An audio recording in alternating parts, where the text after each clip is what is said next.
ಎಲ್ಲರಿಗೂ ನಮಸ್ಕಾರ. KFD Kannada YouTube ಚಾನಲ್ಗೆ ಮತ್ತೆ ನಿಮ್ಮೆಲ್ಲರಿಗೂ ಸ್ವಾಗತ.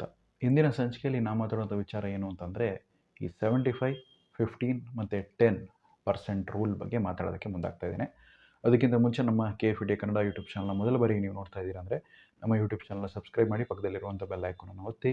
ಹಾಗೆ ಈ ಒಂದು ವಿಡಿಯೋನ ನಿಮ್ಮ ಫ್ರೆಂಡ್ಸ್ ಆ್ಯಂಡ್ ಫ್ಯಾಮಿಲೀಸಿಗೆ ಮತ್ತು ನಿಮ್ಮ ಎಂಪ್ಲಾಯೀಸ್ಗಳಿಗೆ ಕೂಡ ಶೇರ್ ಮಾಡಿ, ಅವ್ರಿಗೂ ಸಹ ಈ ವಿಡಿಯೋಸ್ನ ಲೈಕ್ ಮಾಡಲು ಹೇಳಿ ಮತ್ತು ನಮ್ಮ ಯೂಟ್ಯೂಬ್ ಚಾನಲ್ನ ಸಬ್ಸ್ಕ್ರೈಬ್ ಮಾಡಲು ಹೇಳಿ ಅಂತ ಹೇಳ್ತಾ ಈ ಒಂದು ಸಂಚಿಕೆಯನ್ನು ನಾನು ಪ್ರಾರಂಭಿಸ್ತಾ ಇದ್ದೇನೆ. ಸೊ ಈ ಸಂಚಿಕೆಯಲ್ಲಿ ನಾನು ಹೇಳ್ದಂಗೆ ಈ 75, 15, 10% ಅಂತಂದಲ್ಲ, ಏನಿದು ಅನ್ನೋದನ್ನು ನಾವು ತಿಳ್ಕೊಳ್ಳೋದಕ್ಕೆ ಮುಂದಾಗೋಣ. ಸೊ ಯಾರೇ ಒಬ್ಬ ವ್ಯಕ್ತಿ ಯಾವುದೇ ಒಂದು ಹುದ್ದೆಯಲ್ಲಿ ಕೆಲಸದಲ್ಲಿ ತೊಡಗಿಸ್ಕೊಂಡಿದ್ರು ಅವರಿಗೆ ಸಂಬಳ ಅನ್ನೋದು ಬರ್ತಾ ಇರುತ್ತೆ. ಆ ಸಂಬಳದ ಪ್ರಮಾಣದಲ್ಲಿ 75% ಹಣವನ್ನು ಒಂದು ಬ್ಯಾಂಕ್ ಅಕೌಂಟಿಗೆ ವರ್ಗಾವಣೆ ಮಾಡೋದು, ಬಾಕಿ ಇರುವಂತಹ 25% ಸುಮಾರು 15% ಹಣವನ್ನು ಇನ್ನೊಂದು ಬ್ಯಾಂಕಿಗೆ ವರ್ಗಾವಣೆ ಮಾಡಿ, ಬಾಕಿ ಉಳಿದಂಥ 10% ಹಾಗೆ ಇಟ್ಕೊಳ್ಳೋದು. ಸೊ ಈ 75% ಹಣ ಏನಿದೆ, ಸೊ ಆ ಹಣವನ್ನು ತಿಂಗಳ ಖರ್ಚಿಗೆ ಉಪಯೋಗಿಸೋದು.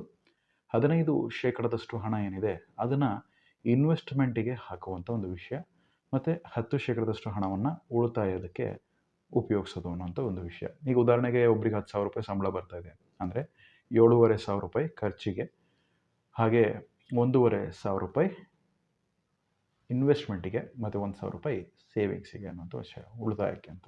ಸೊ ಈ ಮೂರಾಗಿ ನಾವು ಸ್ಪ್ಲಿಟ್ ಮಾಡುವಂಥ ಈ ಒಂದು ಸಂಬಳದ ಹಣ ಏನಿದೆ, ಮೂರಾಗಿ ನಾವು ಸ್ಪ್ಲಿಟ್ ಮಾಡುವಂಥ ಈ ಹಣವನ್ನು 3 ಪ್ರತ್ಯೇಕ ಬ್ಯಾಂಕ್ ಅಕೌಂಟಲ್ಲಿ ಹಾಕೋದು ಭಾಳ ಉತ್ತಮವಾದಂಥ ಒಂದು ನಿರ್ಧಾರ. ಯಾಕೆಂದರೆ ಒಂದೇ ಅಕೌಂಟಲ್ಲಿದ್ದರೆ ಟ್ರ್ಯಾಕ್ ಮಾಡೋದು ಭಾಳ ಕಷ್ಟ ಆಗುತ್ತೆ. ಇನ್ನೊಂದೇನು ಅಂದರೆ, ನಾವು ಮಾಡುವಂಥ ಖರ್ಚು ಏನಿರುತ್ತಲ್ಲ ಅದು ನಮಗೆ ಲೆಕ್ಕ ಇಲ್ಲದಷ್ಟು ರೀತಿಯಲ್ಲಿ ನಾವು ಖರ್ಚು ಮಾಡ್ತಾ ಹೋಗ್ಬಿಡ್ತೀವಿ. ನಮಗೆ ಗೊತ್ತಾಗ್ದೇ ಬೇರೆ ಬೇರೆ ರೀತಿಯಾಗಿ ಮಾನಿಟ್ರ್ ಮಾಡೋದಕ್ಕೆ ಆಗೋದಿಲ್ಲ. ನಮ್ಮ ಉಳಿತಾಯ ಎಷ್ಟಿದೆ, ಎಷ್ಟಕ್ಕೆ ನಾವು ಉಳಿತಾಯ ಮಾಡ್ತಾ ಇದ್ದೀವಿ, ಮತ್ತು ಯಾವ ಇದರಲ್ಲಿ ಇನ್ವೆಸ್ಟ್ಮೆಂಟ್ ಮಾಡ್ತಾ ಇದ್ದೀವಿ, ಎಷ್ಟೋ ಪ್ರಮಾಣದ ಹಣವನ್ನು ಅದಕ್ಕೆ ಹಾಕಿದ್ದೀವಿ ಅನ್ನೋದೆಲ್ಲ ಸಹ ನಮಗೊಂದು ರೀತಿ ಕಸಿವಿಸಿ ಆಗುತ್ತೆ, ಗೊಂದಲಮಯವಾಗುತ್ತೆ ಅನ್ನೋಂಥ ಒಂದು ನಿಟ್ಟಿನಲ್ಲಿ 3 ಪ್ರತ್ಯೇಕ ಅಕೌಂಟನ್ನು ಇಟ್ಕೊಂಡು, ಸೇವಿಂಗ್ಸಿಗೆ ಒಂದು ಪ್ರತ್ಯೇಕವಾದಂಥ ಅಕೌಂಟ್, ಇನ್ವೆಸ್ಟಿಂಗ್ಗೆ ಒಂದು ಪ್ರತ್ಯೇಕವಾದಂಥ ಅಕೌಂಟ್, ಮತ್ತು ಈ ಎಕ್ಸ್ಪೆನ್ಸಸ್ ಅಂತ ಹೇಳಲ್ಪಡುವಂಥ ಖರ್ಚಿಗೆ ಒಂದು ಪ್ರತ್ಯೇಕವಾದಂಥ ಅಕೌಂಟ್. ಸಾಧಾರಣವಾಗಿ ಖರ್ಚಿಗೆ ಮಾಡುವಂಥ ಒಂದು ಅಕೌಂಟ್ ಏನಿದೆ, ಖರ್ಚು ಮಾಡುವಂಥ ಬ್ಯಾಂಕ್ ಅಕೌಂಟ್ ಅಂತ ನಾವೇನು ಹೇಳ್ತೀವಿ, ಅದು ಸಂಬಳದ ಅಕೌಂಟಾಗಿ ಇಟ್ಕೊಂಡು ಇನ್ನೂ 2 ಅಕೌಂಟನ್ನು ಪ್ರತ್ಯೇಕವಾಗಿ ಇನ್ವೆಸ್ಟ್ಮೆಂಟಿಗೆ ಮತ್ತು ಸೇವಿಂಗ್ಸಿಗೆ ಓಪನ್ ಮಾಡಿರೋದು ಬಹಳ ಉತ್ತಮವಾದಂಥದ್ದು ನಿರ್ಧಾರ ಆಗಿರುತ್ತೆ.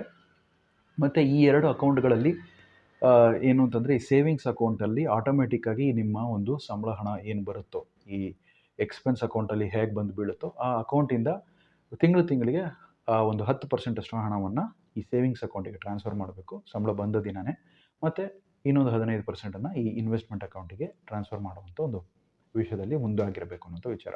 ಸೊ ಈ ಇನ್ವೆಸ್ಟ್ಮೆಂಟ್ ಅಕೌಂಟಲ್ಲಿ ನೀವು ಮ್ಯೂಚುವಲ್ ಫಂಡಿನ SIPಗಳನ್ನು ನೀವು ಹಾಕೋದಾಗಿರ್ಬೋದು, ಅಥವಾ ಅದೇ ಒಂದು ಇನ್ವೆಸ್ಟ್ಮೆಂಟ್ ಅಕೌಂಟಲ್ಲೇ ನೀವೇನು ಮಾಡ್ಬೋದು ಅಂತಂದರೆ, ಬೇರೆ ಬೇರೆ ರೀತಿಯಾಗಿ ಶೇರ್ಸ್ಗಳನ್ನು ಖರೀದಿ, ETF ಖರೀದಿ ಆಗಿರಲಿ, ಅಥವಾ ಬಾಂಡ್ಗಳ ಖರೀದಿ ಆಗಿರಲಿ, ಇವೆಲ್ಲವೂ ಸಹ ಒಂದು ರೀತಿ ಇನ್ವೆಸ್ಟ್ಮೆಂಟ್ ಇದ್ದಂಗೆ. ರಿಯಲ್ ಎಸ್ಟೇಟ್ ರೀಟ್ಸ್ನಲ್ಲಿ ಇನ್ವೆಸ್ಟ್ಮೆಂಟ್ ಮಾಡೋದಾಗಿರಲಿ, ಡಿವಿಡೆಂಡ್ ಕೊಡುವಂಥ ಶೇರ್ಗಳಲ್ಲಿ ಇನ್ವೆಸ್ಟ್ಮೆಂಟ್ ಆಗೋದೇ ಇರಲಿ, ಗ್ರೋತ್ ಶೇರ್ಗಳಲ್ಲಿ ಇನ್ವೆಸ್ಟ್ಮೆಂಟ್ ಮಾಡೋದಾಗಿರಲಿ, ಎಲ್ಲವೂ ಸಹ ಪ್ರತ್ಯೇಕವಾದಂಥ ಇನ್ವೆಸ್ಟ್ಮೆಂಟ್ ಅಕೌಂಟ್ ಇಟ್ಕೊಂಡು ನೀವು ಮಾಡೋದ್ರ ಮೂಲಕ ಏನಾಗುತ್ತೆ, ನಿಮ್ಮ ಒಂದು ಇನ್ವೆಸ್ಟ್ಮೆಂಟ್ ಸ್ಟ್ರಾಟಜಿಗಳಾಗಿರಲಿ, ಇನ್ವೆಸ್ಟ್ಮೆಂಟ್ ಮಾಡೋದಕ್ಕೆ ನಿಮಗೆ ಗೊಂದಲಗಳಿರೋದಿಲ್ಲ. ಹಣದ ಒಂದು ಅಭಾವವೋ, ಕೊರತೆಯೋ ಅಥವಾ ಒಂದು ಸಮಸ್ಯೆಯೋ ಎದುರಾಗೋದಿಲ್ಲ. ಒಂದು ಕಡೆಯಿಂದ ಪ್ರತ್ಯೇಕಿಸಿ ನೋಡಿದಾಗ ನಿಮಗೆ ಅದು ಕ್ಲಿಯರ್ ಕಟ್ಟಾಗಿ ನಿಮಗೆ ಇನ್ವೆಸ್ಟ್ಮೆಂಟ್ ಅಕೌಂಟ್ ಎಷ್ಟು ರಿಟರ್ನ್ಸ್ ಕೊಟ್ಟಿದೆ, ಸೇವಿಂಗ್ಸ್ ಅಕೌಂಟಲ್ಲಿ ಎಷ್ಟು ಹಣ ಇದೆ, ಮತ್ತು ಉಳಿತಾಯದ ಅಕೌಂಟಲ್ಲಿ ಇರುವಂಥ ಈ ಹಣವನ್ನು ಯಾವ ರೀತಿ ನಾವು ಅದನ್ನು ಯೂಸ್ ಮಾಡ್ಬೋದು ಅಂತ ನೋಡೋದಾದರೆ, ಈ ಸೇವಿಂಗ್ಸ್ ಅಕೌಂಟನ್ನು ನೀವು ಪ್ರತ್ಯೇಕವಾಗಿ RD ಮಾಡೋದರ ಮೂಲಕ ನೀವೇನು ಮಾಡ್ಬೋದು, ಹಣವನ್ನು ಒಂದು ಎಮರ್ಜೆನ್ಸಿ ಕಾರ್ಪಸನ್ನು ಬಿಲ್ಡ್ ಮಾಡ್ಕೊತ ಬರ್ಬೋದು.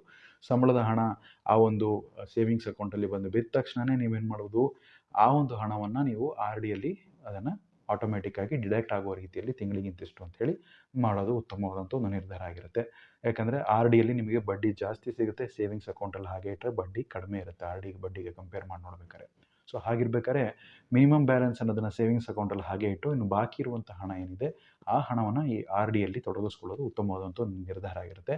ಎಮರ್ಜೆನ್ಸಿ ಫಂಡ್ ಕಾರ್ಪಸನ್ನು ಬಿಲ್ಡ್ ಮಾಡೋಕ್ಕೆ ಕನಿಷ್ಠ ಅಂದ್ರೂ 3 ರಿಂದ 12 ತಿಂಗಳದ ಒಂದು ಮೊತ್ತ ಸಂಬಳ ಏನು ಬರುತ್ತೋ, 3 ತಿಂಗಳ ಒಂದು ಸಂಬಳವನ್ನು ಸೇರಿಸೋದಾಗಿರ್ಬೋದು, ಅಥವಾ 12 ತಿಂಗಳ ಸಂಬಳ ಏನಿದೆ, ಒಂದು ವರ್ಷಕ್ಕೆ ಬೇಕಾದಂಥ ಸಂಬಳವನ್ನು ಒಂದು ಬ್ಯಾಂಕಲ್ಲಿ ಹಾಗೆ ಇಡೋದಾಗಿರ್ಬೋದು. ಇದನ್ನು ಹೇಗೆ ಇಡಬೋದು ಅಂದರೆ, ಈ ರೀತಿ RD ಮೂಲಕ ತೊಡಗಿಸ್ಕೊಳ್ಳೋದ್ರ ಮೂಲಕ ಬೇಗ ಆ ಟಾರ್ಗೆಟನ್ನು, ಎಮರ್ಜೆನ್ಸಿ ಫಂಡಿನ ಒಂದು ಟಾರ್ಗೆಟನ್ನು ಅಚೀವ್ ಮಾಡಲು ಸಾಧ್ಯವಾಗುತ್ತೆ. ಯಾಕಂದರೆ ಪ್ರಿನ್ಸಿಪಲ್ ಪ್ಲಸ್ ಇಂಟ್ರೆಸ್ಟ್ ಸೇರಿ ನಿಮಗೆ RD ಕಾಂಪೊನೆಂಟ್ ಮೆಚ್ಯೂರ್ ಆಗಿ ಬರಬೇಕಾದ್ರೆ ಆ ಒಂದು ಹಣನ ನೀವೇನು ಮಾಡ್ಬೋದು ಅಂದರೆ ಈ ಸೇವಿಂಗ್ಸ್ ಅಕೌಂಟಲ್ಲಿ ಹಂಗೆ ಇಡ್ಬೋದು.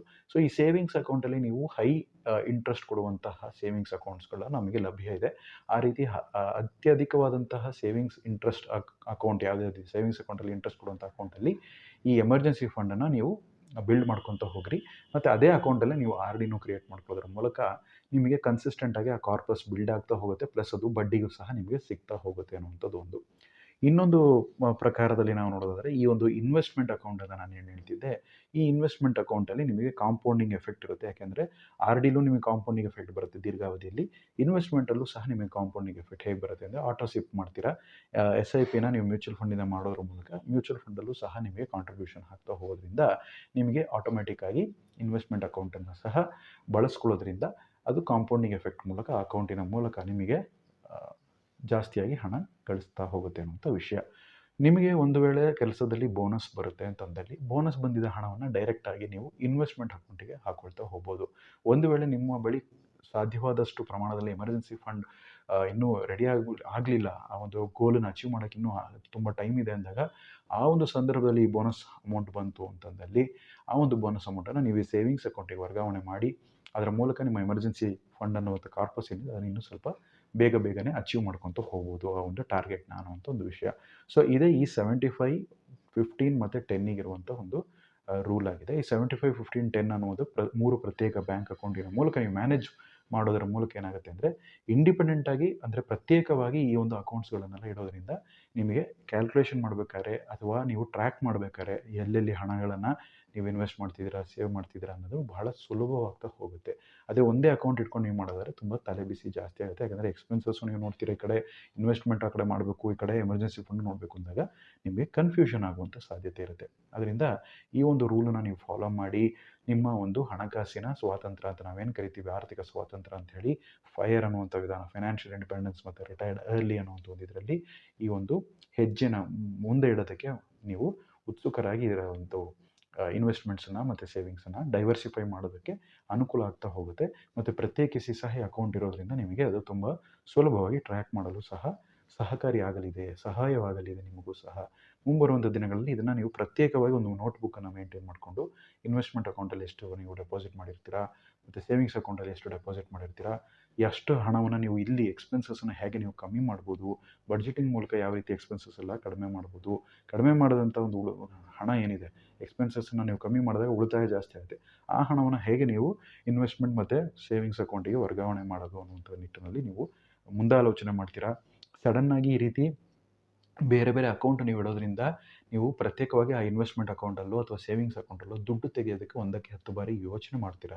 ಯಾಕೆಂದರೆ ಅದು ನೀವು ಮರ್ತೇ ಹೋಗ್ಬಿಟ್ಟಿರ್ತೀರ. ಕೆಲವೊಂದು ವರ್ಷಗಳ ಬಳಿಕ ನೀವು ನೋಡಿದಾಗ ಅದು ಇನ್ವೆಸ್ಟ್ಮೆಂಟ್ ಅಕೌಂಟಲ್ಲಿ ನಾನು ಎಷ್ಟಿಟ್ಟಿದ್ದೀನಿ ಅಥವಾ ಸೇವಿಂಗ್ಸ್ ಅಕೌಂಟಲ್ಲಿ ಎಷ್ಟಾಗಿದೆ ಅನ್ನೋದನ್ನು ಸಹ ಫಿಸಿಕಲಿ ನೀವು ಹೋಗಿ ನೋಡುವಂಥ ಒಂದು ಸೌಲಭ್ಯವನ್ನು ನೀವು ಇಟ್ಕೊಂಡಿದ್ದಲ್ಲಿ ಅದು ನಿಮಗೆ ಇನ್ನೂ ಅನುಕೂಲವಾಗುತ್ತೆ. ಯಾಕೆಂದರೆ ಡಿಜಿಟಲ್ ಆಗಿ ಆ್ಯಪಿನ ಮೂಲಕ ನೀವು ಆ ರೀತಿ ಮಾಡ್ತಾ ಹೋದಷ್ಟು ನಿಮಗೆ ತಲೆಬಿಸಿರುತ್ತೆ. ಅದರಿಂದ ಬ್ಯಾಂಕಿಗೆ ಹೋಗಿ high interest savings account open ಮಾಡಿ ಆ ಒಂದು ಬ್ಯಾಂಕಲ್ಲಿ RD ಅಕೌಂಟನ್ನು ಫಿಸಿಕಲಾಗಿ ಹೋಗಿ ನೀವು ಓಪನ್ ಮಾಡಿರ್ತೀರ.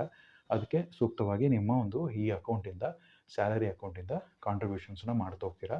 ಯಾವಾಗೆಲ್ಲ ನಿಮ್ಮ ಅದರಿಂದ ಹಣ ತೆಗಿಬೇಕು ಅಂತ ಮನಸ್ಥಿತಿ ಬರುತ್ತೋ ಅಲ್ಲಿಂದ ನೀವು ಫಿಸಿಕಲಾಗಿ ಹೋಗಿ ಆ ಒಂದು ಬ್ಯಾಂಕಲ್ಲಿ ಹೋಗಿ ಅರ್ಜಿಗಳನ್ನ ಕೊಟ್ಟು ಅಥವಾ ಚೆಕ್ಕನ್ನು ಕೊಟ್ಟು ವಿಡ್ರಾ ಮಾಡುವಂಥ ಒಂದು ಮನಸ್ಥಿತಿ ಇರಬೇಕಾದ್ರೆ ಖಂಡಿತವಾಗ್ಲೂ ಆ ಅಕೌಂಟಲ್ಲಿ ನೀವು ದುಡ್ಡನ್ನು ತೆಗೆಯೋದಕ್ಕೆ ಮನಸ್ಸು ಒಪ್ಪೋದಿಲ್ಲ ಅನ್ನುವಂಥ ವಿಷಯ.